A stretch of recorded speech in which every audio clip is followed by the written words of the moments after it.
G'day and welcome once again to Beat the Reset. My name is Tim and I am the guy in the hat. And today I'm going to be talking to you about the money of the people. What am I talking about? Specifically, I'm talking about physical silver. We've traded this for 6,000 years. And of course, we are taught though that this is money. So somebody's right and somebody's wrong. But we'll get to that in a few moments. Before I get to that, I want to talk to you about my new book, The Great Asset Shift. This is about 250 years of asset removal of the common man from 1776 AD, which is the United States Declaration of Independence, right through to 2033, where I talk about not only ISO 222 compliant cryptocurrencies, I talk about the tokenization of all assets on Earth and trading on Wall Street, and of course, the smart cities digital twin technology, which is very, very interesting to say the least. So get along and grab a copy. You can buy it on Amazon or you can get it direct from me. Of course, my original book was Things We Were Never Told About Money. This is all about the topic that I'd like to talk to you about today. So here it is, the money of the people.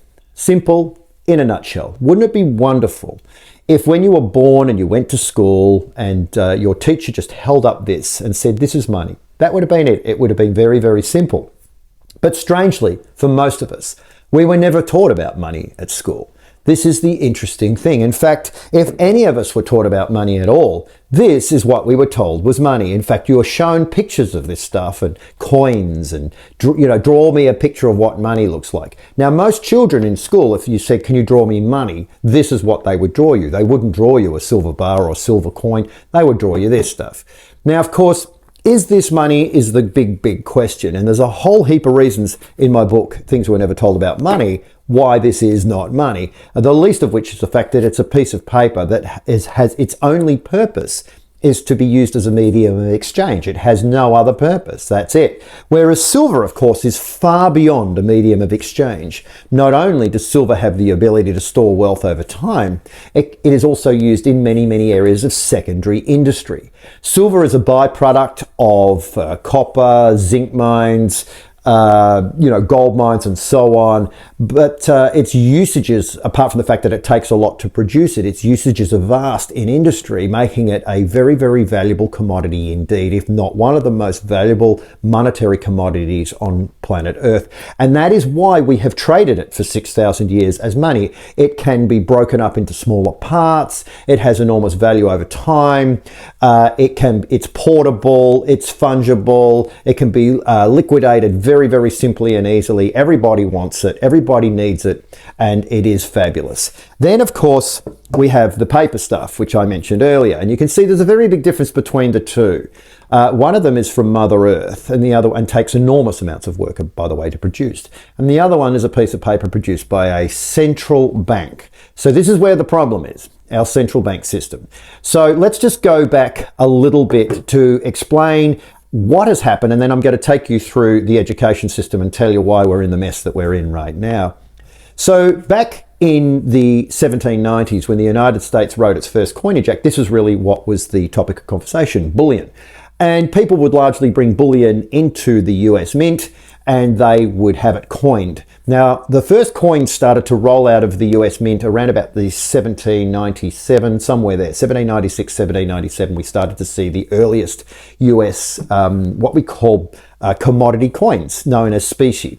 So this is how we understood trade to be. Now, the beautiful thing about trading with physical money like this is you have an attachment to it. There is a very emotional, deep attachment to the trade.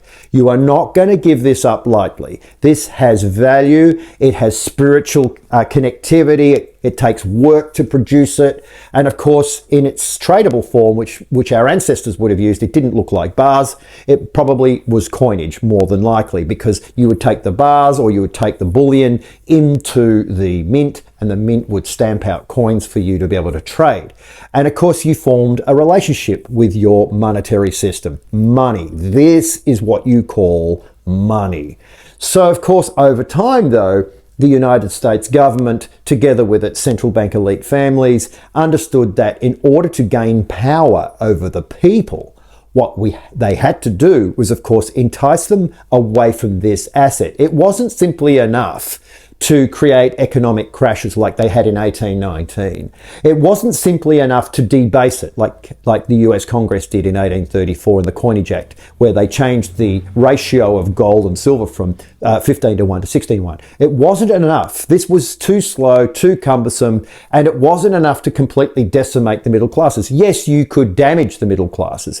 Yes, you could reduce their buying power. And so on, but you couldn't really control them. So the US government, together with its central bank elite systems, was trying to figure out a better way to do this. Now, they tried it again with the gold rush of 1848 to 1855 in California. Now, the gold rush is an interesting period because, of course, we are taught in our education systems that the gold rush was fabulous. It was about gold and it was about the discovery and the wealth of the people. There was no such thing at all. The gold rush, not only was the lands in California confiscated from Mexico after the war of the 1846 to 1848 war, but of course these gold-rich plains were largely the scene of two things for me. One was mass immigration, bringing the immigrants in, of course, to do the mining cheaply and so on. And secondly, about genocide, the removal of the indigenous people from the common land so that the corporation could get a foothold. So that's all it really was, immigration and genocide. There was nothing else. That is what the gold rush was about. Right up until, so 1855, this was a 7-year gold rush, somewhere around about 7-year period. So, of course, the United States was trying to wrench, if you like, the metal of the common man, silver, from his coffers and replace it with their own monetary wealth known as the gold trading system. Now, gold is a wonderful precious metal. I am a precious metals investor. I love gold. I think it's beautiful. I think it's spiritually amazing. The problem is that gold is not the money of the people. Gold is the money of the elites. And what gold is used for is long-term reserve systems. The two primary usages for gold are 1, jewelry, and 2, for storing in reserve over very long periods of time, storing wealth over long periods of time. Fabulous if you can afford gold. But for the common man, this was his trading mechanism. I mean, this is what he wanted. This is how he traded. This is everything that the common man knew. However, after the gold rush of 1848 to 1855, very, very shortly after that gold rush, the Coinage Act of 1857, so 2 years after the end of the gold rush, Congress had managed to structure a document known as the Coinage Act of 1857, which largely got rid of was one of the first major blows to the common man, which was the removal of the Spanish silver dollar from circulation in the United States. It was no longer legal to trade foreign silver dollars of any kind on the US mainland, which was a problem for a lot of people because for 3 centuries people had been trading Spanish silver dollars and a lot of people would have held Spanish silver dollars. I mean, the United States and Mexico and its Latin connections are quite deep. Notwithstanding the fact that the major silver mines in the world were all, of course, in the Middle Americas and right down to the North of South America. So silver was quite a ubiquitous commodity through that region, and the Spanish silver dollar, of course, the Spanish Empire reigned supreme right up essentially until 1776. But the huge blow that they copped after the gold rush in the United States in 1857 meant that their silver dollar was largely looking very, very damaged indeed. And of course, the United States Congress, together with the Treasury, determined that it was better to trade US silver coins rather than Spanish silver coins. So there's the first little blow to the common man. So the common man starting to see the disappearance of his beloved silver being traded, of course, for a gold standard, which, of course, the United States was heading towards a gold standard. But fortunately, in 1857, the United States was on a bimetallic standard where gold and silver were largely both measured but against each other in something called ratio trading. So they were on a bimetallic standard. However, as Gerald Celente always says, that when all else fails, they take you to war. And of course, the mission was to remove silver from the common man. That was the mission of US Congress at the time, together with the Treasury. And they brought that about through an interesting little act known as the American Civil War. Now, we are told in our textbooks, once again, that the American Civil War was all about slavery. But the question is, slavery of who? In the North, you had the Union Army, largely under the command of Abraham Lincoln. And in the South, you had the Confederates. And the point I'm trying to make here is that Confederacy is about the railing against central government, railing against a federal central government, essentially. So who were the slaves here? Why did it take 4 years? So at the beginning of that civil war, let's look at the coinage. Let's look at what was happening with the monetary system, because to solve all good crimes, all you got to do is look at the monetary system. At the beginning of the American Civil War, the US Treasury claimed that silver specie, which is of course the commodity coinage, was starting to run short in circulation. Suddenly it just started running short. We don't know where it went, but there was a shortage of silver coinage. But fortunately, the US Treasury had a fabulous idea, and they introduced something called a greenback. This is not from 1861, by the way. This one's from 1937. However, they introduced the greenback.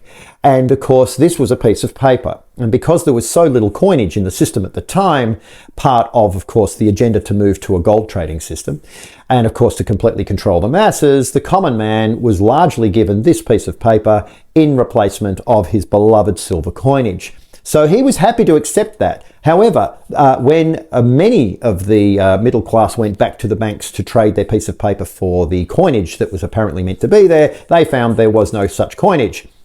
Because coinage was in short supply. However, the common man was encouraged to hold his bit of paper, which was the beginning, of course, of fiat currency in the United States, way back in the 1860s. These were known as greenbacks.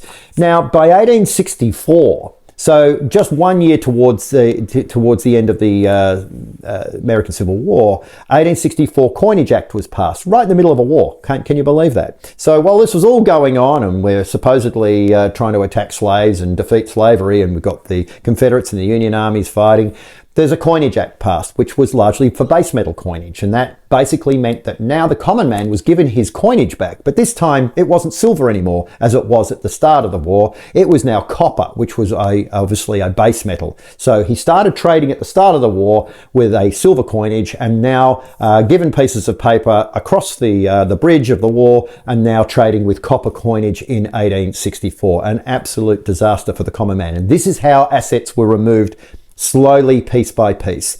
But the final blow was in 1873 in the Coinage Act of 1873, which was around about 8 or so years after the end of the American Civil War. The final blow in what we call the crime of 1873, US Congress, together with the Treasury, issued the Coinage Act, which essentially banned bullion from being brought back to the mints. Now, this is something that people had done forever for coinage. So people were bringing silver back for coinage, but they couldn't do it anymore after 1873 because the government said they couldn't, and that was the end of that. So this caused major problems. There was the major silver movement of the 1870s and 1880s and 1890s. This went on for many decades, right up until the United States government ratified the gold standard once and for all in the Gold Standard Act of 1900. Now, this is catastrophic for the common man. A move to gold was not good for the common man. It was wonderful for the elite systems, but terrible for the man in the street, because the man in the street didn't trade in gold. He traded in the only thing that he'd ever known, which was physical silver. So when you hear about gold standards, whilst I am a fan of gold, and whilst I love gold and I think it's beautiful, it is also very valuable, very rare, very expensive. In fact, 2/3 of the world's gold has been mined since 1950. You can see we hardly ever traded it at all throughout our history. So 2/3 of the gold that's currently on planet Earth, which is just over 200,000 tons, has been mined since the 1950s. That's it. So 2/3 of it. So that means 1/3 of that was mined throughout our entire history. So that's how you can tell that gold was never a trading mechanism. Silver is the trading mechanism. And even to this day, we mine about 0.03% of gold every year as compared to 25,000 tons of silver every year. So, you can see straight away that the money of the people is silver. And again, through your educational years, you were taught to use pieces of paper that were meant to represent the asset, but of course they do no such thing because there is no backing for this piece of paper. So now what we have is we are in 2023,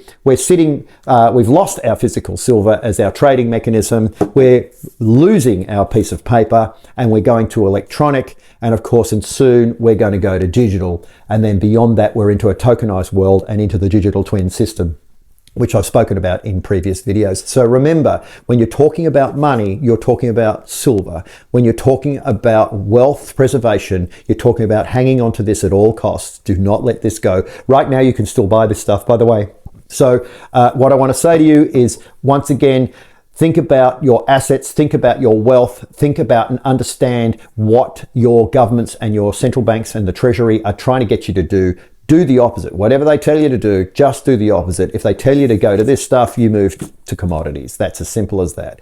So we need to hang on to it. Of course, we need to retain that emotional side of trading as well. That's it for me, the guy in the hat. I could talk about this topic all day. Once again, just another quick plug for my book, The Great Asset Shift. If you haven't got it already, either go direct, go onto Amazon. My other book, Things You Never Told About Money, answers a whole lot of questions about what is money and what isn't money. That is it for me, the guy in the hat, signing off. Hope you enjoyed this video. Remember to share it if you enjoyed it. Share it far and wide. There is no copyright on this stuff, so you can send it to whoever you want to send it to. You can even take little grabs of it as well. That's it for me, the guy in the hat. And as I always say, look after your families and make good choices.